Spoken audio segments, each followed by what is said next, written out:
Subscribe करें और bell दबाएं ताकि कोई खबर रह न जाए।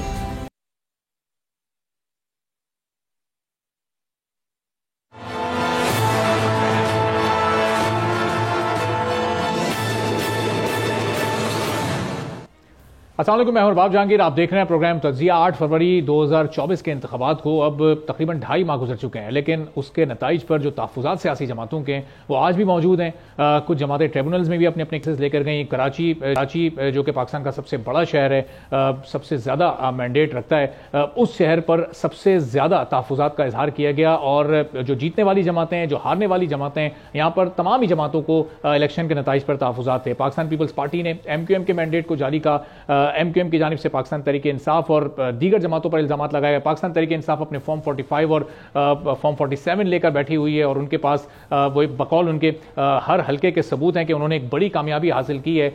ये जो एक सियासी बहस है, ये अभी 2.5 माह हो चुके हैं, अभी तक ये मामला चल रहा है। इस दौरान जो शहर कायद के हालात हमने देखे, रमज़ान आया, ईद आई, लेकिन शहर कायद में स्ट्रीट क्राइम्स का जो तसलसल था वो बढ़ता जा रहा है। सिर्फ रमज़ान के महीने में हमने देखा कि 20 से ज़ायद लोग अपनी जानों से चले गए। सैकड़ों की तादाद में लोगों से मोबाइल फ़ोन छीने गए, उनकी बाइक छीनी गई, उनकी गाड़ियां चोरी हुई, गाड़ियां छीनी गई। तो अब ये हम जो सियासी जमातें हैं वो इस सियासी बहस में उलझी रहेंगी या फिर कराची में स्ट्रीट क्राइम्स का भी कोई हल निकाला जाएगा? ये जिम्मेदारी किसकी है? क्या ये शहरी हुकूमत की जिम्मेदारी है? क्या सूबाई हुकूमत इसकी जिम्मेदार है? क्या पुलिस का महकमा अनट्रेंड है जो कि इन हालात पर काबू पाने में मुकम्मल तौर पर हमें नाकाम दिखाई देता है? इस शहर के मसाइल का हल है किस जमात के पास? इस पर हम गुफ्तगू करेंगे। अली राशिद साहब पाकिस्तान पीपल्स पार्टी के सीनियर स्टूडियोज में मौजूद हैं। आलमगीर खान साहब पाकिस्तान तहरीक इंसाफ के सीनियर रहनुमा में ज्वाइन कर चुके हैं। साजिद अहमद साहब MQM पाकिस्तान के सीनियर रहनुमा हैं। तीनों वो जमातें हैं कि जिनका मैंडेट कराची में मौजूद है। 2018 के इलेक्शन में भी हमने देखा, 2024 में भी देखा। इस वक्त किस जमात को क्या एतराज़ात हैं? तो अली राशिद साहब, जरा गुफ्तगू आपसे हम शुरू करते हैं। चूंकि पाकिस्तान पीपल्स पार्टी ने MQM के मैंडेट को जाली करार दिया था और कहा था कि MQM का पूरा मैंडेट जाली है, और वो फिर जिस तरीके कार से भी उनको मैंडेट दिया गया वो आप अभी बयान करेंगे। और लेकिन जब आसिफ अली जरदारी साहब को वोट देने का मामला आया सदर मुमलिकत के लिए, तो फिर उसी जो आप लोग जिस मैंडेट को जाली कह रहे थे वही वोट्स आपके लिए काबिल कबूल हो गए। तो ये अब पाकिस्तान पीपल्स पार्टी का मौक़िफ़ क्या है कराची के मैंडेट को लेकर? औज़ुबिल्लाहि मिनश्शैतानिर्रजीम, बिस्मिल्लाहिर्रहमानिर्रहीम।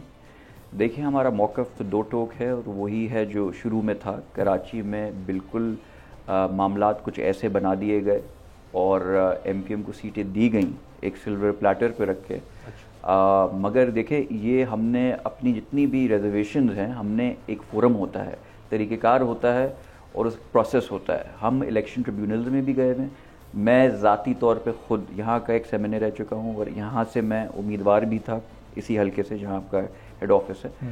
और वहाँ MQM के जो उम्मीदवार हैं वो दूर दूर तक उनका कहीं निशान भी नहीं था, कैंपेन तक भी नहीं चलाई थी। हमने तो वीडियो भी जारी की, इलेक्शन ऑफिस तक उनका बन रहा, मगर वो नंबर 6 पे आ रहे थे, मगर उनको नंबर 1। हमारी MPA की जितनी भी नीचे सीटें हम जीते, मगर सरप्राइजिंगली ऊपर NA की सीट MQM को दे दी गई। और आपके पास वो फॉर्म 45 सारे मौजूद, सब कुछ मौजूद है। हम कोर्ट गए। अब देखें, अब किसी चैनल पे आके या किसी जगह जाके सिर्फ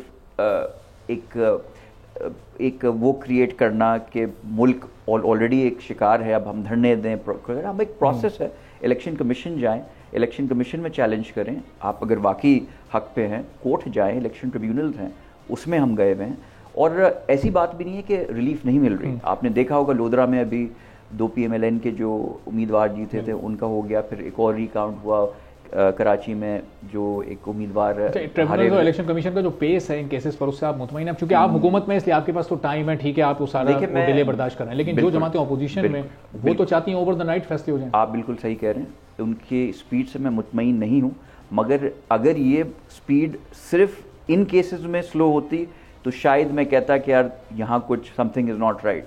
मगर आपको पता है कि यहाँ लीगल केसेस पाकिस्तान में सुस्त रवि का शिकार वैसे ही होते हैं, तो वो इन प्रोसेस हैं। तो ये नहीं है कि कोई एक्स्ट्रा कोई प्रॉब्लम क्रिएट की जा रही है कि ये स्लो चलें, वो चलते ही ऐसे हैं। एक नॉर्म है, तरीक़ेकार है, प्रोसेस है, उसके थ्रू सबको जाना है, हम भी जा रहे हैं। सही। तो आलमगीर खान साहब, ये ज़ाहिर पाकिस्तान तहरीक इंसाफ के बहुत सारे ऐसे कैंडिडेट्स हैं जिनके पास अपने फॉर्म 45 थे और पूरे के पूरे नताइज उनके पास मौजूद थे बकौल आपकी जमात के। तो आप लोग भी ट्रिब्यूनल्स में गए हुए हैं कराची के मैंडेट पर जो आप लोगों को एतराज़ था। कितने केसेस को आप लोगों ने चैलेंज किया और कितनों के अभी तक कोई नताइज आए नहीं आए? क्या कार्रवाई चल रही है? कहाँ तक पहुँचा मामला? देखें, सबसे बड़े विक्टिम ही हम हैं, क्योंकि सबसे बड़ा मैंडेट तहरीक इंसाफ को मिला। 12.5 लाख वोट हमें मिला कौमी असेंबली की नशिस्तों पे। 22 में से 20 नशिस्तें हमारी ऐसी है जो हम फॉर्म 45 पर क्लेम कर रहे हैं और ट्राइब्यूनल में अपना केस लेकर गए 20 नशिस्तें। और याद रहे कि ट्राइब्यूनल के जो पेस है वैसे कानून के मुताबिक 145 डेज पर वो पाबंद है केस में फैसला किया जाए, लेकिन माजी में हमने देखा कि 5-5, 6-6 साल केसेस लटके रहते। लेकिन इस वक्त जो तहरीक इंसाफ को अवाम में हिमायत है वो तारीख में पहले कभी नहीं थी। हम अवाम में जा रहे हैं, हम साथ लीगल बैटल के साथ साथ पॉलिटिकल बैटल भी कर रहे हैं, और ये फॉर्म 47 की जो भी पैदावार इस वक्त आई है जिनका अवाम से दूर दूर तक कोई ताल्लुक नहीं है, ये मुसल्लत किए गए। आखिरी नंबर की जमात जो 4-5वें नंबर पे जमात थी उसको लाकर मुसल्लत कर दिया। और यही होता है कि जब आपका अवाम से ताल्लुक नहीं होता तो अवामी हक में फैसले कानून साजी भी नहीं हो सकती इन असेंबलियों में। आप इनसे एक्सपेक्ट ना करें। और इसकी सबसे बड़ी मिसाल ये, आपने स्ट्रीट क्राइम की बात की जी। इलेक्शन कैंपेन इनकी सारी पीपल्स पार्टी के खिलाफ थी। इलेक्शन कैंपेन में इनका एक कारकुन शहीद हो जाता और सारा ताना बाना ब्लेम गेम वो करते पीपल्स पार्टी के ऊपर, और जैसे इलेक्शन खत्म होता उसके दूसरे तीसरे दिन वो जरदारी साहब को वोट देकर आ जाते और उनको सदर बनवा देते। ये बात है कि जब आपके ऊपर अवामी प्रेशर नहीं होता, क्योंकि आप अवामी मैंडेट से नहीं आए, तो आप अपनी मर्जी मनमानी के मुताबिक फैसले करते हैं। और जो आपने कहा ना कि 100% मैंडेट जाली है, पीपल्स पार्टी कहती है, वो भाई मुस्तफा कमाल खुद ऑडियो लीक्स में वाजे कर चुका कि 100% जाली मैंडेट है। वो खुद कह चुके अपनी जो उनकी पार्टी की लीडरशिप है, उनके इंडोर जो गुफ्तगू उन्होंने की, तो वो तो खुद ये जानते मानते हैं। इनको जितवाया गया और तहरीक इंसाफ की सीटें छीनी गई। जो आइन से गद्दारी है जिसने किया, आइन तोड़ा उसने। और ये बड़ा बदकिस्मत अलमिया है कि अवाम को 5 साल बाद एक हक मिलता जिसके जरिए वो अपना कानून साजी के लिए लोग चुनते, वो हक छीना गया। और वक्त आएगा इंशाल्लाह इंसाफ के कटहरे में ये आरओज, डीआरओज और जो लोग आइन से गद्दारी में मुलविस थे। तो आलमगीर साहब, ये जो 145 दिन होते हैं ट्रिब्यूनल्स के बाद, उसमें से आधे दिन तो अब तकरीबन कोई 70-75 के करीब दिन तो गुजर चुके हैं। वहां से अब आपको उम्मीदें क्या है? क्योंकि अब ये सिस्टम तो बन चुका है, अब सूबाई हुकूमत, वफाकी हुकूमत तश्कील पा चुकी है, अब तो काबीना बन चुकी है, हल्फ उठा चुकी है, अब तो पूरा का पूरा काम आगे बढ़ चुका है। तो अब अगर इक्का दुक्का कोई नताइज आप लोग के हक में आ भी जाते हैं तो अब कोई उनका फायदा आपको नजर आ रहा है? देखिए, हमारा काम है कोशिश करना, जद्दोजहद करना। अगर कानून होता है इस मुल्क में तो कोई जुर्रत नहीं करता आइन तोड़ने की और 20 नशिस्तें छीनने की। कानून है नहीं तो इसीलिए ये मादर पिदर आजाद चल रहा है सब कुछ। तो अदलिया पे बड़ी जिम्मेदारी आयद होती है और ट्राइब्यूनल्स ने अपना रोल अदा करना होगा। और ये भी बड़ा अहम है कि 2 जजेस हैं सिंध में जिनको जिम्मेदारी दी ट्राइब्यूनल के लिए, और यहाँ सैकड़ों केसेस हैं, तो जजेस की तादाद भी बढ़ानी चाहिए। पंजाब में बढ़ाई गई, पंजाब में भी पहले 2 जजेस थे, फिर तादाद बढ़ाई गई, सिंध में भी बढ़ानी चाहिए। ठीक है। तो अब साजिद अहमद साहब, पाकिस्तान पीपल्स पार्टी का भी ये क्लेम है कि ज़ाहिर एमक्यूएम को ये मैंडेट जाली मिला, वो आप लोगों का आप उसके वो अवामी वोट आपको नहीं पड़ा था। पाकिस्तान तहरीक इंसाफ भी इन्हीं जज्बात का इजहार कर रही है कि जो आपकी सीट्स हैं, अब आपकी सीट्स पर दोनों बड़ी जमातें एतराज़ कर रही हैं इस वक्त। फिर आप लोगों की भी पूरी कैंपेन पीपल्स पार्टी के खिलाफ थी और जरदारी साहब को आपने वोट भी दे दिया। तो अब एमक्यूएम की सियासत आगे ये किस तरह से चलेगी? ये मैंडेट पर एतराज़ात अगर दूसरी जमातों के चलते रहेंगे तो फिर मरकज़ में आप भी पाकिस्तान इस वक्त हुकूमत में बैठे हैं और वहाँ पाकिस्तान पीपल्स पार्टी की सपोर्ट से वो हुकूमत कायम है। बिस्मिल्लाहिर्रहमानिर्रहीम, अस्सलाम वालेकुम। वालेकुम। अच्छा, देखिए, एक तो सबसे पहले जो मैंडेट की बात हो रही है, और अच्छी बात है अगर ये समझते हैं कि किसी को जाली मैंडेट दिया गया है, और ये खुद ये बात तस्लीम भी कर रहे हैं दोनों कि हम ट्रिब्यूनल में गए हुए हैं, और ठीक है, कानूनी आईनी रास्ता पाकिस्तान के अंदर मौजूद है, वहाँ जाएं, बाकायदा फोरम्स मौजूद हैं, उस फोरम्स पे जाकर अपना मुकदमा लड़ें। क्योंकि 2018 के अंदर मुझे अच्छी तरह याद है कि हम भी तो ये कह रहे थे कि एमक्यूएम की सीटें छीन कर पीटीआई को दे दी गई हैं। मुझे अच्छी तरह याद है गुलशन से हमारे अली रजा आप भी शहीद खड़े हुए थे और वो जीत गए थे उस वक्त, उनको हरवा के आलमगीर को जितवाया गया था वापस। ठीक है ना? अच्छा, हम भी ट्रिब्यूनल गए थे, हम पूरे 5-6 साल मैं करेक्ट कर दूं, गुजर गए, पूरे मैं जनरल इलेक्शन में नहीं खड़ा हुआ, गुजर गए, मैं जिमनी 5 साल गुजर गए। अच्छा, 5 साल गुजर गए। अब साहिब साहब, आलमगीर साहब ये कह रहे हैं कि वो अपनी पोजीशन क्लियर कर रहे हैं कि वो आम इंतखाबात में नहीं लड़े थे, वो जिमनी इंतखाब में कामयाब हुए थे। जिमनी में इमरान खान, इसके अलावा जो 18 में जिमनी इलेक्शन में आमिर चिश्ती साहब थे मेरे खिलाफ। अच्छा, इसके अलावा इसके अलावा देखिए, अब ठीक है, अच्छी बात है कि आईनी कानूनी रास्ता इन्होंने इख्तियार किया। मैं 2018 के जनरल इलेक्शन की बात कर रहा हूँ कि जनरल इलेक्शन के अंदर उस वक्त गुलशन से जो हमारे नुमाइंदे खड़े हुए थे ना, वो जीत गए थे। इस तरह मलिर से हमारे नुमाइंदे जो खड़े हुए थे वो जीत गए थे, ख्वाजा सुहेल। इसके अलावा लेकिन उस वक्त गुलशन से तो इमरान खान साहब खड़े हुए थे, ज़ाहिर है पाकिस्तान तहरीक इंसाफ के वो चेयरमैन थे, उन्होंने जलसा भी किया था अलादीन पार्क में। मैं 2018 की बात कर रहा हूँ। जी 18 की बात कर रहा हूँ। उस वक्त भी मैंडेट छीना गया था ना कराची के लोगों का। कराची, अच्छा फिर चलो छीन लिया आपने मैंडेट, आपको दिया गया मैंडेट, उसके बाद आप रोडों पर नजर भी नहीं आए कहीं, ठीक है ना। 3.5 साल तक आपकी हुकूमत रही, हमने फिर भी 3.5 साल यानी धोखाधड़ी के बावजूद भी हमने पाकिस्तान तहरीक इंसाफ के हम इलाही रहे उस जमाने भी उनके साथ हमने इत्तेहाद किया। वो भी आप मर्जी से नहीं थे, वो बहुत सारे सीनियर रहनुमा आप लोग बता चुके हैं कि उसमें आपकी मर्जी शामिल नहीं थी, आपको कहा गया था कि आप जाएं और सपोर्ट करें इनको, और जबरदस्ती फेडरल मिनिस्टर। चले अगर मिसाल एग्जाम्पल ले लें थोड़ी देर के लिए, फॉर एग्जाम्पल मर्जी नहीं थी लेकिन साथ तो दिया। अगर हमने साथ दिया था तो कराची में 11 अरब का अनाउंस किया गया था, वो 11 अरब कराची को नहीं मिले। हैदराबाद यूनिवर्सिटी का कहा गया था, हैदराबाद यूनिवर्सिटी नहीं बनी, ठीक है ना। कराची में डेवलपमेंट के हवाले से बहुत बड़े बड़े दावे किए गए थे, वो कुछ नहीं हुआ। बाद में बल्कि ये कहा गया जब गवर्नमेंट इनकी खत्म होने लगी पीटीआई की, तो उन्होंने कहा कि उस वक्त हम हुकूमत में चला रहे थे, हमारे इख्तियार हाथ में कुछ भी नहीं था और गेम किसी और के हाथ में। लेकिन मिनिस्ट्रीज तो आपको मिनिस्ट्रीज मिल गई थी साहिब साहब को, इन्फॉर्मेशन टेक्नोलॉजी की मिनिस्ट्री मिल गई थी, 1-2 और यूनिवर्सिटीज भी आपके पास मौजूद थी। देखिए मैं डेवलपमेंट की बात कर रहा हूँ। मिनिस्ट्री तो कोई भी अगर किसी का इत्तेहाद को हक होता है तो उसको मिनिस्ट्री दी जाए, ठीक है ना। मैं डेवलपमेंट, मिनिस्ट्री तो एक पोर्शन है किसी भी इत्तेहाद होने के नतीजे में, ठीक है, एक पार्ट है वो भी, ठीक है, वो मिल गया। लेकिन असल तो कराची पैकेज था, असल कराची में डेवलपमेंट थी, असल कराची के मसाइल थे सारे के सारे ना, उस पर हमेशा एमकेएम खड़े रही। फिर इसके अलावा थोड़ी देर के लिए तस्वीर कर लें कि पीटीआई के साथ गलत हुआ है, तो अभी गुज़श्ते दिनों जो बल्दियाती इलेक्शन कराची में हुए हैं, तो बल्दियाती इलेक्शन में तो जहाँ इनके एमएलए एमपीएज हैं वहाँ जमात इस्लामी जीती है, तो फिर इनकी कारकर्दगी कहाँ पर है? जो जिन हलकों में इनके एमएलए एमपीएज हैं वहाँ इनके नुमाइंदे जीते ही नहीं कहीं। इसका मतलब ये कि कराची के लोगों ने आपके मैंडेट पर क्वेश्चन मार्क लगा दिए। वो इसलिए 3.5-4 साल जब आपका पास रहा था आप रोड पर थे नहीं कहीं, आप कहीं थे बिल्कुल इस तरह। शाहफसल में इस वक्त टाउन नाजिम पीटीआई के हैं, शाहफसल टाउन के अंदर डिस्ट्रिक्ट औरंगी में, लेकिन वहाँ से जब बल्दियाती इलेक्शन हुए तो नाजिम क्या कहते हैं, जब अभी जो जनरल इलेक्शन में जनरल इलेक्शन के अंदर उसमें नाजिम जमात इस्लामी जीती है, वो सॉरी पीएस जमात इस्लामी जीती है, पीटीआई हार। कराची के तमाम पीएस और एमएल पाकिस्तान तहरीक इंसाफ बल्दियाती इलेक्शन से हार गई। अच्छा, ठीक है ना। और ये कारकर्दगी थी सारी। अगर कारकर्दगी इतनी अच्छी होती, अगर कहीं ठीक है 18 में आप हमारे साथ धोखा हुआ, हम कहते रह गए ना, हम भी ट्रिब्यूनल के अंदर गए, हमने बहुत ज्यादा एहतजाज किया, हम रोडों पर आए, हम सड़कों पर आए, हम प्रेस क्लब गए, हमने पिटीशंस लगाई, हम आरोप पे हमने ऑब्जेक्शन किया। तो मेरे भाई जैसा को तैसे गिव एंड टेक जो करेंगे वो भरेंगे, ठीक है ना।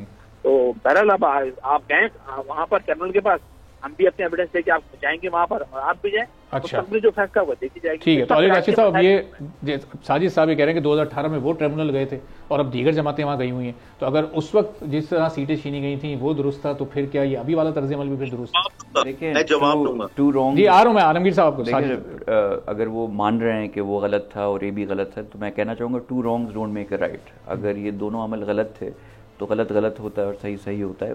जब गलत हुआ है, अगर हमें पता है 2018 में अगर कुछ गलत हुआ था, तो अब इस वक्त हमें ज़रूरत थी उसकी इस्लाह करने की। ये नहीं कि हम हिसाब बराबर करें, और अगर किसी पार्टी के साथ उस वक्त गलत हुआ था तो उनको कॉम्पनसेट करने के लिए उनको इस दफ़ा सीटें दे दी जाए। आने वाले कल में फिर चेंज हो सकती है ना? बिल्कुल ऐसा ही है। तो बिल्कुल ट्रिब्यूनल में चीज़ें गए हैं, मगर ये फ़र्क देखें, हम जो हैं जा रहे हैं अपने हक की बात भी कर रहे हैं, मगर साथ साथ हम नहीं चाहते कि मुल्क को नुकसान पहुँचे। हम नहीं चाहते कि कोई ऐसी सिचुएशन क्रिएट हो कि इकॉनमी या बाकी चीज़ों दीगर चीज़ों पर। तो जैसे आपको पता है कि पीटीआई हो गई या पीपल्स पार्टी हो गई, रिजर्वेशन हैं, तो वो हम एक फोरम है उसके थ्रू जा रहे हैं और उनको रिजॉल्व कर रहे हैं चीज़। ठीक है जी, आलमगीर साहब ज़रा आप अपना इस पर पॉइंट ऑफ व्यू दीजिएगा। फिर जो इस पूरी बहस में जो एक मामला नज़रअंदाज हो रहा है स्ट्रीट क्राइम का, जो बड़ा अहम मसला है, फिर उस पर भी मुझे ब्रेक के बाद बात करनी है। जी आलमगीर साहब। जी देखें, 2018 की ये बार बार बात करते, गुलशन इकबाल जिस निश्चित से ज़िमनी इंतखाबात में मैं लड़ा था, जनरल इलेक्शन 2018 में इमरान खान साहब इस निश्चित से खड़े हुए थे और वो जीते थे। और 2018 के फॉर्म 45 आज भी मौजूद है मेरे पास। मैं चूंकि कैंपेन लीड कर रहा था, आज भी 2018 के इमरान खान की निश्चित के फॉर्म 45 मौजूद हैं। इन 5-6 सालों में कोई मुखालिफ कैंडिडेट नहीं आया जिसने ट्राइब्यूनल में चैलेंज किया हो, हाई कोर्ट में गया हो, मीडिया पर गया हो, प्रोटेस्ट किया हो, इंटरनेशनल मीडिया में गया हो। हम तो आज जगह जगह लेकर फॉर्म 45 फिर रहे हैं ना, इनका कोई बंदा नहीं आया। नंबर 1। नंबर 2 ये कि इमरान खान साहब बतौर पीएम उन्होंने अनाउंस किया था कि भाई जौन सा हल्का खोलना है आ जाए, हम हर किस्म के ताउन के लिए तैयार हैं। कोई नहीं आया। तो ये महज इल्जामात लगाना, बात करना, मैं फिर कह रहा हूं आज भी अगर आते हैं 2018 को चैलेंज करने, मेरे पास तमाम चीजें मौजूद हैं। ठीक है, इनके तो पोलिंग चलें, ये इसका मतलब साजिद साहब ये टॉक शोज में तो ये चैलेंज किया जा रहा है, लेकिन ऑन ग्राउंड ट्रिब्यूनल तो आप लोग नहीं गए जिस हल्के पर आप लोग एतराज कर रहे हैं। मुख्तसर जवाब दीजिएगा, मुझे ब्रेक पर जाना है, फिर वापस आगे से बात करूंगा। जी साजिद साहब। देखिए, कराची के अक्सर, हो सकता है कि जबान भी आगे पीछे हुई, कराची के अक्सर हल्कों के अंदर, एनएच के अंदर एमकेएम ने पटिशन वहां पर लगाई थी बाकायदा तौर पर। जो कैबिनेट्स बने हुए थे, हमने सिंध हाई कोर्ट में गए हैं, ठीक है ना। तो इसके अलावा इनका कहना यह है पाकिस्तान तहरीक इंसाफ का कि जरदारी से उन्होंने हाथ मिला लिया, आपने भी तो मौलाना फजल रहमान से हाथ मिला लिया, आपने भी तो महमूद खान अख्तर से हाथ मिला लिया, कितनी गाली गलोच उनके खिलाफ की आप लोगों ने, कितना बुरा भला खाया। इसका मतलब पॉलिटिक्स में सब जायज है ना। ठीक है, चलें साहिब साहब, ये जाहिर है जो ये इलेक्शन के बाद की जो इसमें जो कराची के हालात हैं इस वक्त, उन पर भी बड़ी संजीदगी से गुफ्तगू होनी चाहिए। और ज़ाहिर पाकिस्तान पीपल्स पार्टी की सिंध में हुकूमत है, तो क्या ये हुकूमत की नाकामी है, इसकी जिम्मेदारी किस पर आयद होगी? एक छोटे से ब्रेक के बाद गुफ्तगू शुरू करते हैं इस पर।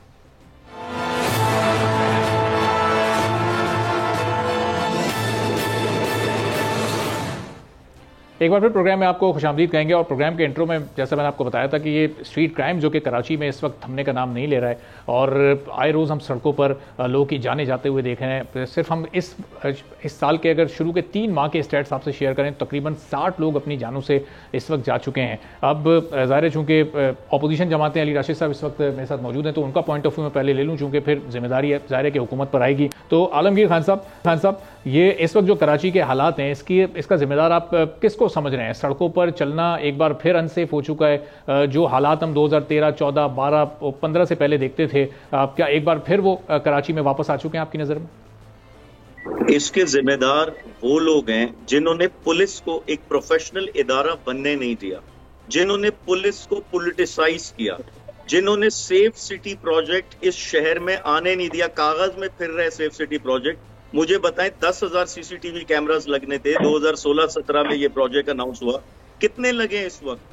मुझे बताएं कम्युनिटी पुलिसिंग नाम की कोई चीज है इस शहर में?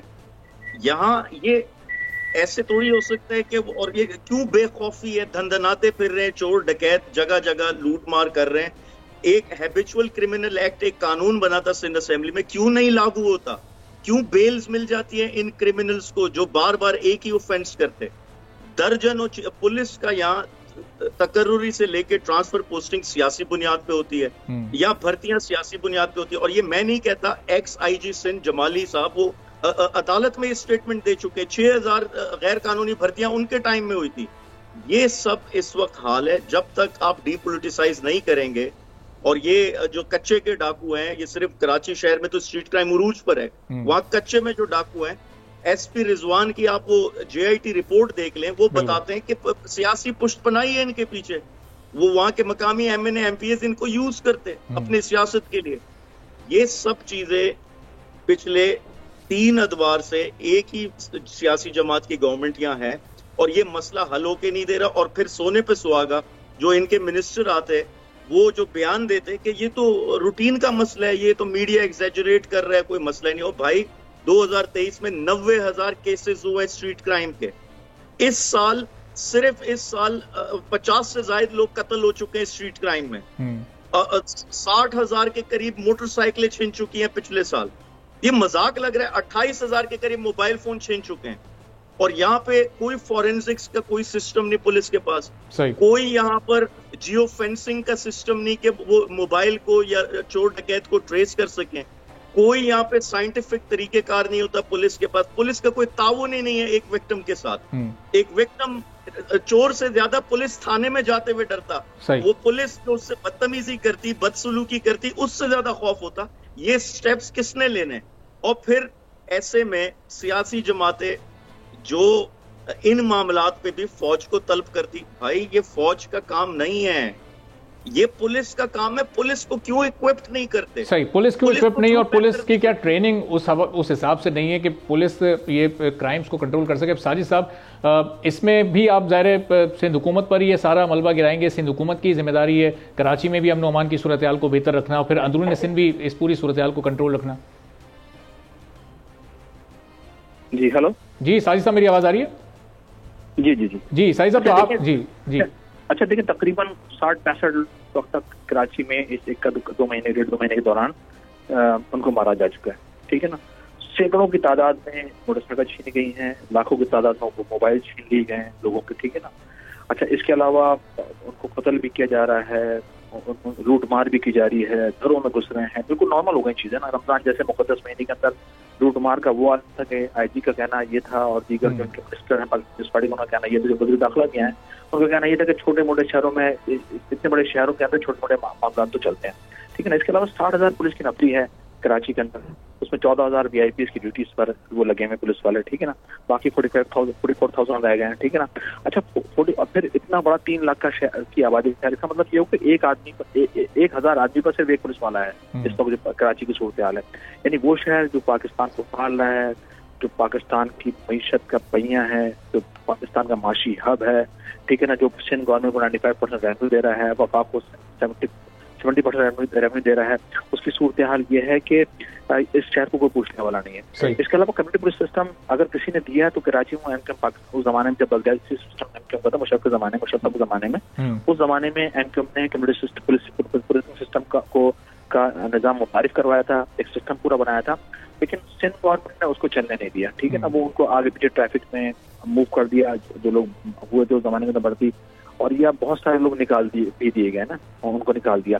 देखिए, ये इसमें कोई शक नहीं कि सबसे पहले बल्दियाती जो लोग हैं उनको एम्पावर किया जाए, उनके अंडर में पुलिस को दिया जाए। अच्छा। जो है ना, मिसाल के तौर पर जो केयर टेकर गवर्नमेंट के अंदर जो वज़ीर दाखिला थे, वज़ीर दाखिला थे ब्रिगेडियर साहब, उनका मैंने भी स्टेटमेंट कुछ दिन पहले सुना, उनका कहना पुलिस का कहना है कि मेयर के अंडर में कर दिया जाए, मुर्तज़ा वहाब साहब के अंडर में पुलिस का इदारा काम करे। दुनिया के अंदर होता ही है कि जो पुलिसिंग का निजाम है वो लोकल गवर्नमेंट सिस्टम के अंदर होता है। लोकल गवर्नमेंट अगर मेयर है, मुर्तज़ा वहाब है, उनके नीचे भी तो टाउन्स हैं, उनके नीचे भी यूसीज है, सिस्टम पूरा नीचे तक गया हुआ ना, पूरे नीचे तक सिस्टम के अंदर सब जो पुलिस है, ठीक है, थाने हैं, जो IG DIG हैं, वो सब उनके कंट्रोल में हो, ठीक है ना। अच्छा, इसके अलावा बेहतर यह है कि पुलिसिंग का निजाम अगर सही करना है तो कम्युनिटी पुलिसिंग सिस्टम को मुतारिफ, ठीक है, उसको दोबारा मुतारिफ करा जाए। इन सारी तजावीज़ पर ये आगे काम हो क्यों नहीं रहा? साहिद साहब, जरा अली राशिद साहब से इस पर हम उनका पॉइंट ऑफ व्यू लें, चूंकि ज़ाहिर हुकूमत की नुमाइंदगी कर रहे हैं। साहिद साहब, ये 25% पुलिस एहलकार इस वक्त VIPs को प्रोटोकॉल दे रहे हैं,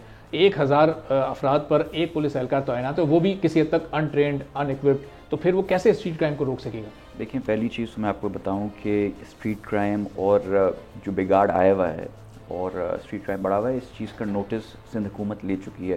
पहली चीज़ तो हम इससे बरे ज़िम्मा नहीं हो रहे। ये टास्क और चैलेंज हमने लिया है और हमने कहा है बिल्कुल चीज़ें बेहतर नहीं है, बेहतरी की तरफ लेके जानी है। ये 3 माह में जो 60 लोग मर गए, हर महीने 20 लोग मर गए, इसके बाद सिंध हुकूमत ने नोटिस लिया? नहीं, मैं उस पर ही आता हूँ ना। आप देखें, मसला ये हुआ कि ये वारदातें और ये सब चीज़ें अगर आप उठाएं 7 महीने पहले तक तो नहीं हो रही थी। सिंध हुकूमत ने जब अपना टेन्योर पूरा किया और 6-7 महीने का गैप आया और केयर टेकर सेटअप आया, केयर टेकर सेटअप में मामलात बिगाड़ की तरफ गए, उस तरह चीज़ों को हैंडल नहीं किया गया। अभी आलमगीर साहब ने 2023 के जो फैक्ट शेयर किए उसमें भी 90,000 वारदातें 2023 में हुई स्ट्रीट क्राइम। वारदातें तो हुई हैं, मगर फिर लोग पकड़े भी गए, ये कह रहे हैं पे बेलें भी हुई। वो देखें, वो सिंध हुकूमत की जिम्मेदारी नहीं है। अगर कोर्ट से कोई बेल ले लेता है, वो जजेस और जुडिशरी है, पुलिस की प्रोसिक्यूशन इतनी कमज़ोर होती है कि ज़ाहिर है प्रोसिक्यूशन की बात नहीं, लॉज थोड़े वीक हैं और विटनेसेस नहीं आते, बाकी मामलात हैं। मगर दैट बीइंग सेड, हमने पिछली दफ़ा सिंध हुकूमत में वज़ीर दाखिला था ही नहीं, मगर ये देखते हुए कि ये केयर टेकर सेटअप में हुआ मामला जो देखे, तो इस दफ़ा हमने ख़ास तौर से पोर्टफोलियो एक वज़ीर दाखिला का रखा है, होम मिनिस्टर का, ज़िया लंजार साहब, जो डेली बेसिस पे IG सिंध, जो एडिशनल IG कराची हैं, उनसे अपडेट्स और मीटिंग्स चल रही हैं इस हवाले से कि क्या अपडेट्स हैं, कितने लोग पकड़े गए, क्या हो रहा है। देखिए, Rome was built in a day. अभी आई है हुकूमत में पार्टी, आप जी जैसे कह रही हैं, मामला चल ही रहे थे पिछले कुछ महीनों से। इंशाल्लाह बेहतरी की तरफ चीज़ें जा रही हैं और इंशाल्लाह जाएंगी। यहाँ हम बड़े ज़िम्मा नहीं हो रहे, हम डिनाई नहीं कर रहे। खुशाइन चीज़ ये है कि चीज़ों आदि प्रॉब्लम को सॉल्व करने का सलूशन ये है कि आप 50% प्रॉब्लम को अगर आइडेंटिफाई कर लेंगे, प्रॉब्लम है तो 50% सोल्यूशन लेकिन में आ जाता है। जिस तरह आईजी सिंध की जानिब से या जिया लंजार साहब की जानिब से जो बयानात आए ना, तो वो लोगों को थोड़ा पसंद नहीं आए, कि ऐसा लगा कि थोड़ी नॉन सीरियसनेस थी उसमें, कि शहर बड़ा है और वारदातें भी, कंट्रोल करना आपकी जिम्मेदारी है। आउट ऑफ कॉन्टेक्स्ट थोड़े बयानात ले गए थे, आपको पता है, थोड़े कुछ ऑपोजिशन पार्टीज और कुछ मीडिया के आउटलेट्स ऐसे हैं कि चीज़ों को सेंसेशन नहीं हो, अगर उसको थोड़ा सियासी रंग नहीं दिया जाए, पॉलिटिकल पॉइंट स्कोरिंग नहीं दिया जाए, तो जब तक मज़ा नहीं आता है यहाँ। मगर आई फील कि कराची ये सब स्टेक होल्डर, चाहे MKM हो या PTI हो या पीपल्स पार्टी हो, सबको हमने दावत दी है। हमने कहा है जमात इस्लामी तक को कि आएँ, बैठें, साथ बैठ के मसले का हल निकालते हैं।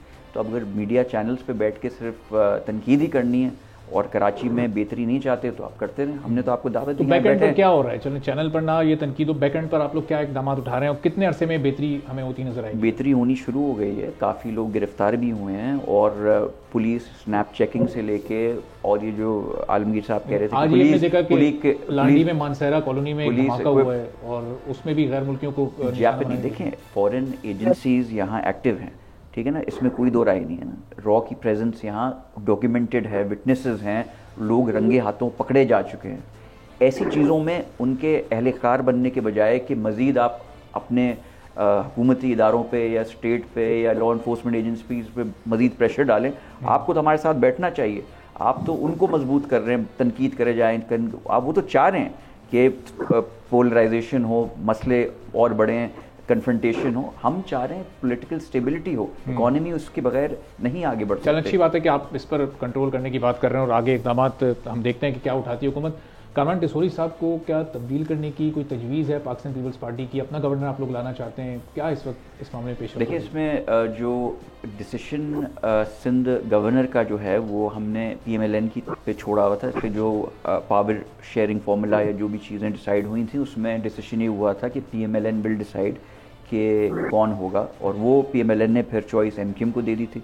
अब मेरे ख्याल से ये MKM का इंटरनल मैटर है कि वो टिसोरी साहब अगर चॉइस MKM पर ही छोड़नी थी तो फिर टिसोरी साहब के नाम पर एतराज़ था, फिर तो अगर उन पर ही चॉइस छोड़नी थी, उनका तो गवर्नर था नामजद करदा, तो फिर इसमें इशू क्या रहा? ये मेरे हिसाब से आपकी इन्फॉर्मेशन थोड़ी वो है, ये इशू हमारी तरफ से नहीं, कोई इंटरनल इशू था जिसकी वजह से इंटरनली डिस्कस होकर साजिद साहब से हम कंफर्म कर लेते हैं। तो साजिद साहब, ये क्या कामरान टिसोरी साहब को MKM के अंदर से तब्दील करने की आवाज़ें उठ रही थी? हमने तो फारूक सत्तार साहब का बयान 2 दिन पहले सुना, उन्होंने कहा कि वही इस वक्त गवर्नर हैं और वही रहेंगे, MKM में कोई और नाम काबिल कबूल नहीं होगा। इंटरनल आवाज़ें उठ रही थी या दीगर जमातों का एतराज़ था उन पर? नहीं, ऐसा कुछ भी नहीं है, और जिसका वफाक ने अब तक किसी हवाले से बात भी नहीं किया है, और इस वक्त कामरान टिसोरी गवर्नर से सही काम कर रहा है, तो हमारी ख्वाहिश तो ये कि वो कंटिन्यू कर। अच्छा, और वफाक के सवाल से MKM से तक रब्ता नहीं किया। अच्छा, अभी न्यूज़ें चल रही हैं, जराए चल रहे हैं, हमें कोई नहीं कि कहाँ से न्यूज़ उनको मीडिया को मिल रहे हैं, क्या जराए हैं। लेकिन जो पार्टी ऑफिशियल पार्टी समझ ऑफिशियल दे चुकी है कि वफाक ने सवाल से रब्ता नहीं किया गवर्नर के चेंजिंग के हवाले से, और जिससे इस वक्त वो ठीक है, अच्छा काम कर रहे हैं और वो कंटिन्यू कर रहे हैं। ठीक है, तो MKM पाकिस्तान तब्दील करने पर अभी उनका कोई इरादा नहीं है, सेट काम कर रहे हैं, पूरा भरोसा है MKM को, एतमाद है, तब्दीली पर कोई गौर नहीं हो रहा है? नहीं, ऐसा ठीक है। तो जी आलमगीर साहब, ये स्ट्रीट क्राइम्स पर ही हम गुफ्तगू कर रहे थे और ये कामरान टिसोरी साहब पर भी बात हो रही थी, तो ये पाकिस्तान तहरीक इंसाफ का इस पर क्या मौक़िफ़ है? टिसोरी साहब को तब्दील किया जाता है, कंटिन्यू किया जाता है, आपकी जमात को तो कोई एतराज़ नहीं है उन पर? सर, आप लिख के ले लें, ये 2 जमातें अगले जितने भी महीने रहती हैं, ये ओहदों पर, मिनिस्ट्रीज पर, ये गवर्नरशिप पर, फंड्स पर, ये आपस में उलझे रहेंगे। अवाम के आगे नूरा कुश्ती होगी और पीछे ये इन्हीं मफादात पे उलझे रहेंगे। स्ट्रीट क्राइम में प्रॉब्लम कहाँ आती है? प्रॉब्लम है तरजीहात की। तरजीहात में शामिल नहीं है, सियासी विल नहीं है उसमें, इसीलिए ये इशू को इशू नहीं समझ। अच्छा, शायद इसलिए भी कि इनके इर्द गिर्द तो VIP प्रोटोकॉल लगा होता है, इनके इर्द गिर्द तो दर्जन पुलिस वाले होते हैं, इनके अपने प्राइवेट गार्ड्स होते हैं, इनके बच्चों के तो मोबाइल नहीं छीनते, ना गाड़ियां छीनती, ना मोटरसाइकिल छीनती। हमारे लिए प्रॉब्लम है, आम आदमी के लिए प्रॉब्लम है। इसीलिए अवामी मसाइल पर बात नहीं हो रही, अवामी मसाइल के हल के लिए ये एक नहीं हो रही, और ये सब एक है, ये कोई अलग अलग जमात नहीं है। PDM एक है, एक ही मफाद है इनका, और एक ही सब फॉर्म 47 की पैदावार है। तो मैं ये समझता हूं कि ये अवामी मफाद में फैसले नहीं हो रहे इस वक्त, और ये स्ट्रीट क्राइम उसी का नतीजा है। मुझे बताएं ना, 14,000 VIP प्रोटोकॉल में पुलिस वाले लगे हुए, तो क्यों आम आदमी के लिए तहफ़्फ़ुज़ नहीं है? 1500 लोगों के लिए एक पुलिस वाले आम आदमी के लिए। तो ये तरजीहात आप देख लें कितना फर्क है, एक तरफ 14,000, एक तरफ एक पुलिस वाला। सही। तो ये चलें इख्तितामी लम्हात हैं जरा अली राशिद साहब, ये प्रायोरिटी देखिए मैं बताऊं, है मसला ये है कि अगर पीटीआई की हुकूमत, ये देखें मसला हल हुआ कहाँ से, 2018 तक तो ये सब मामला नहीं हो रहे थे। 18 के बाद एक ऐसी जमात अब मुल्क पे मुसल्लत हो गई जिसको कब कुछ पता नहीं था। उन्होंने इकॉनमी की ऐसी की तैसी कर दी, अनएम्प्लॉयमेंट हद पार कर दी, मुल्क बैंकरप्ट होने वाला था, IMF के पास आपको जाना था। उसमें अनएम्प्लॉयमेंट की वजह से जब ये बेरोजगारी होती है तो street crime has a direct relation, वो राइज करते हैं। एक सेकंड अब वो वीआईपी प्रोटोकॉल में पुलिस वाले वैसे ही रहते हैं। आप मुझे बताएं, ये कह रहे हैं कि ये इश्यूज पर नहीं, इश्यूज इनके लिए क्या है बताएं ना, कि IMF को खत लिखें कि इनको पैसे नहीं दें, कि बैंकरप्ट हो जाए, दिवालिया हो जाए मुल्क। सऊदी डेलीगेशन आए इन्वेस्ट करने, तो इनका मरवत जो है वो बयान दे कि जी सऊदी तो मिला हुआ था, कॉन्स्पिरेसी में था, कर दिया उन्होंने बयान को पार्टी। ये तो कोई मजाक लगाए भैया, अपनी पार्टी संभाल लेना, बाकियों को छोड़ें, हुकूमत हम चला लेंगे, आप अपनी पार्टी संभालें। इनसे अपनी पार्टी संभाली नहीं जा रही, फिर हमसे बात करते हैं। ठीक है, चलें। बहुत बहुत शुक्रिया अली राशिद साहब, आलमगीर खान साहब, साजिद अहमद साहब हमारे साथ मौजूद थे और प्रोग्राम में आगे बढ़ते हैं। और बड़ा ही अहम मामला है, इसराइल की जानिब से ये दावा किया जा रहा है कि ईरान के फौजी अड्डे पर उन्होंने अपने मिसाइल दागे हैं, लेकिन ईरान की जानिब से इस पर तनकीद की जा रही है और अमेरिका की जानिब से भी दावा किया जा रहा है कि ईरानी तनकीद गलत है और फौजी अड्डे पर जो इसराइली मिसाइल हैं वो अस्फहान के फौजी अड्डे पर लगे हैं। दावा अमेरिका की जानिब से किया गया है। और इसके साथ साथ एक और बड़ी जो अहम डेवलपमेंट हुई है वो सिक्योरिटी काउंसिल के अरकान की अक्सरियत की हिमायत के बावजूद फ़लस्तीन की अक़वाम मुत्तहिदा में रुकनीत को वीटो कर दिया गया है अमेरिका की जानिब से, और एक बार फिर फ़लस्तीन अक़वाम मुत्तहिदा का रुकन बनने से महरूम रहा है। तो अब ये जो सूरत हाल है इस वक्त, जो जंग इस वक्त इसराइल और गज़ा में इस वक्त चल रही है, इसका मंतकी अंजाम क्या होगा, ये किस तरह से आगे बढ़ेगी, जो ईरान इसराइल कशीदगी शुरू हुई है उससे फिर खित्ते में क्या सूरत हाल पैदा हो सकती है, इस पर हम गुफ्तगू करेंगे। सैयद मोहम्मद अली साहब माहिर कौमी सलामती उमूर के हमारे साथ मौजूद हैं। बहुत शुक्रिया सैयद मोहम्मद अली साहब, प्रोग्राम के लिए आपने वक्त निकाला। अब ये सबसे पहले जो अमेरिका ने इस वक्त जो वीटो कर दिया, सिक्योरिटी काउंसिल के जो ज़्यादातर अरकान उनकी हिमायत थी कि फ़लस्तीन को रुकनीत दे दी जाए, एक बार फिर ये मामला पेंडिंग का शिकार हो गया है। तो इस पर पहले आप कमेंट कीजिएगा कि अमेरिका के इस रवैये पर फिर क्या कहा जाए। देखिए जी, मैं अफसोस के साथ कहना पड़ता है कि मुझे कोई इस पे हैरत नहीं हुई है। उसकी बुनियादी वजह यह है कि ये हकीकत है कि इसराइल अमेरिका का एक बहुत करीबी हलीफ है और अमेरिका अपने इस खित्ते के मफादात के हवाले से इसराइल को अहम तरीन एलाय समझता है और उसकी जो तमाम तर जारहाना और जो दीगर पॉलिसीज़ हैं इस खित्ते में इस्तबदाद की, जुल्म इस्तबदाद की, उसके बावजूद वो उसके ऊपर उसकी माशी, सिफारती और दिफाई इमदाद जारी रखे हुए है और मुस्तकबिल में भी रखेगा। तो ये एक तकलीफनाक हकीकत है जिसकी वजह से फ़लस्तीनी हमारे जो भाई और बहन हैं वो हर किस्म के जुल्म सितम का निशाना बदकिस्मती से पिछले 75 साल से बन रहे हैं और ये जो करारदाद को वीटो करने का मामला है ये उसका मैं समझता हूँ बहुत बड़ा सबूत है।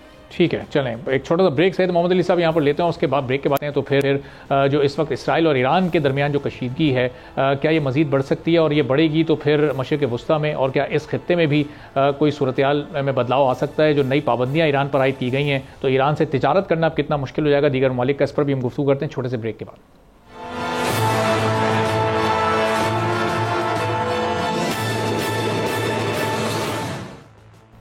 एक बार फिर प्रोग्राम में आपको खुशामदीद कहेंगे। सैयद मोहम्मद अली साहब माहिर कौमी सलामती उमूर के हमारे साथ मौजूद हैं। तो मोहम्मद अली साहब, ये जो नई पाबंदियां इस वक्त अमेरिका और यूरोप की जानिब से ईरान पर आयद की जा रही हैं, तो अब ये कितना मुश्किल होगा ईरान के साथ किसी और मुल्क के लिए तिजारती तौर पर ताल्लुकात बढ़ाना, चूँकि जो मिसाइल दागेगा या नहीं दागेगा ईरान तरदीद कर रहा है और अमेरिका और इसराइल का कहना है कि उन्होंने इस्फहान में फौजी अड्डे को निशाना बनाया है। हालात मजीद खराबी और तलखी की तरफ जा रहे हैं।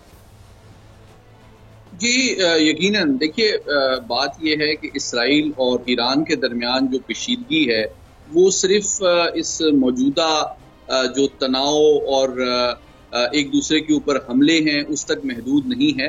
हकीकत में आप जानते हैं कि इसराइल और ईरान जो है उनका कोई ज़मीन का, पानी का, पैसे का तो झगड़ा नहीं है। दो मुतहर्रिब और मुख्तलिफ नज़रियात और सियासी निज़ाम हैं जो कि हर महाज पे पिछले 45 साल से एक दूसरे के खिलाफ सफ आ रहा है। हाँ, ये तशवीश की बात है कि अब ये कशीदगी जो है डायरेक्ट रवायती हथियारों के एक दूसरे के खिलाफ बराह रास्त इस्तेमाल की शक्ल इख्तियार कर गई है। लेकिन मैं ये समझता हूं कि आज के हमले के बावजूद जो रद्द अमल अवामी और मीडिया और सरकारी सतह से ईरान से सामने आया है, उसमें कोई बहुत ज्यादा गम और गुस्सा नहीं झलकता, जिससे ये साबित होता है कि ईरान की हुकूमत और अवाम और मीडिया में ये ख्वाहिश नहीं पाई जाती कि इसको एक बड़ी फैसला कुन और एक सब्र आजमा जंग में कन्वर्ट किया जाए, बल्कि जिस तरह उन्होंने अपनी कौंसलेट पे हमले का बदला लिया इसराइल पर हमले करके, अब मैं समझता हूं कि आज जो मिजाज है और जो टोन और बयानिया है ईरानी मीडिया का, वो किसी हद तक इसराइल के अंदाजे हमले और उसके स्केल और लेवल का तमस्खुर उड़ाने के मुतरादिफ है कि जनाब हमने तो बहुत बड़े पैमाने पे हमला किया था, इन्होंने तो बहुत ही मज़ाका खेज हमला किया है। तो मुझे नजर नहीं आता कि कोई ख्वाहिश या सियासी इरादा पाया जाता है इसका मजीद जवाब दर जवाब देने का, जिसके नतीजे में मैं समझता हूं कि इक्तिसादी पाबंदियों और सफारती दबाव के बावजूद ईरान कोई बड़े पैमाने पे इसराइल के साथ मजीद कशीदगी या जंग का खतरा शायद मोल न ले। ठीक है, तो इसका मतलब मोहम्मद अली साहब, जो ईरान और इसराइल की जो इस वक्त कशीदगी है, उसका असर फिर इसराइल और गजा वाले मामले पर तो नहीं पड़ेगा। भले ही वो एक और महाज इसराइल के लिए खुल गया ईरान की सूरत में, लेकिन ये महाज शायद इतना मुतारिक या सरगर्म ना हो कि वो गजा में जो सूरत हाल है वहां पर इसराइल की पोजीशन को कमजोर कर सके। ये वाली सूरत हाल तो पैदा होने नहीं जा रही। मैं समझता हूँ किसी हद तक गजा की सूरत हाल पे इसका असर इसलिए पड़ेगा, बल्कि पड़ चुका है ऑलरेडी, कि अब से चंद घंटों पहले जो अमरीकी वजीर खारजा एंटनी ब्लिंकन ने प्रेस कॉन्फ्रेंस की, उसमें उन्होंने इस बात का पे जोर दिया कि अमरीका जो गजा के अंदर भी दीगर हिस्सों के ऊपर जंग के फैलाव को की हिमायत नहीं करेगा। साथ ही साथ आप जानते हैं कि ईरान के हवाले से भी कशीदगी के हवाले से इसराइल पे अमेरिका का सफारती दबाव रहा है, क्योंकि इस खत्ते में जंग के फैलाव को अमेरिका अपने भी कौमी सलामती के अहदाफ और तरजीहात के से मुनहरिफ समझता है। तो मैं समझता हूं कि एक हद तक जो सफारती दबाव है मगरबी ताकतों का इसराइल के ऊपर वो बढ़ा है, और साथ ही साथ आप देखें कि अब जो कि इलेक्शंस इसराइल में भी आने वाले हैं, और एक जाहिर बात है जो हमले हुतीज और इराक की मलेशिया और हिजबुल्लाह की जानिब से भी हो रहे हैं, उसने कोई बहुत बड़े पैमाने पे इसराइल में तबाही तो नहीं फैलाई, लेकिन नॉर्मल लाइफ को मुतासिर किया है। और अवामी सतह पे एक जदीद वेस्टर्नाइज जो माशरा है इसराइल का, वहां पे ये ख्वाहिश पाई जाती है कि इस कशीदगी को भी बहुत लंबे अरसे तक जारी रखने के नतीजे में इसराइल की माशरत, मईशत और जो सलामती है उस पर मनफी असरात मुरतब हो सकते हैं। ठीक है, और मोहम्मद अली साहब, जो इस वक्त ईरान पर पाबंदी आयद की गई हैं, अब उन पाबंदियों के नतीजे में पाकिस्तान और ईरान के जो ताल्लुकात हैं, खासतौर पर जो तिजारती रवाबित हैं, उन पर क्या असर पड़ सकता है? चूंकि पाकिस्तान तो ईरान से सस्ती गैस लेने जा रहा था और उससे किसी हद तक पाकिस्तान में गैस का इशू रिजॉल्व हो सकता था, तो अब वो मामला पेंडिंग का शिकार तो नहीं हो सकता? देखिए, अभी जो तफसीलात हैं इन नई इक्तिसादी पाबंदियों की जो ईरान पे आयद की जा रही हैं, वो भी सामने आना बाकी हैं। लेकिन देखें, ये भी एक हकीकत है कि चीन, भारत, जापान, जर्मनी, फ्रांस, इनके करीबी इक्तिसादी और सनती ताल्लुकात ईरान के साथ हैं। तो मैं समझता हूँ कि हमें अपनी सफारतकारी में भी एक इंतहाई दानिशमंदाना और केयरफुल अप्रोच अपनाने की जरूरत है। ईरान में भारत की बहुत बड़े पैमाने पे इन्वेस्टमेंट भी है, उनके लोग भी काम करते हैं, उनका तिजारती हुजम भी बहुत ज्यादा है। तो हमें ये बात अमेरिका को बावर कराने की जरूरत है कि हम ईरान के साथ सिर्फ इक्तिसादी और एनर्जी के हवाले से ताउन चाहते हैं। हम ईरान के साथ ताल्लुकात किसी तीसरे मुल्क के खिलाफ दुश्मनी के ऊपर मबनी नहीं रखना चाहते, और साथ ही साथ जिस तरह दीगर ममालिक उसके साथ तिजारत रखे हुए हैं, हम भी सिर्फ हमारे भी वही अहदाफ हैं जो कि हमारा सॉवरेन राइट भी है और हमारे एनर्जी और इक्तिसादी मामलात के तहत जरूरत भी है। जी ठीक है, बहुत बहुत शुक्रिया सैयद मोहम्मद अली साहब, माहिर कौमी सलामती उमूर, हमारे साथ मौजूद। आपने उनकी सुनी। इसी के साथ आज के प्रोग्राम से इजाजत दीजिए। अल्लाह हाफ़िज़।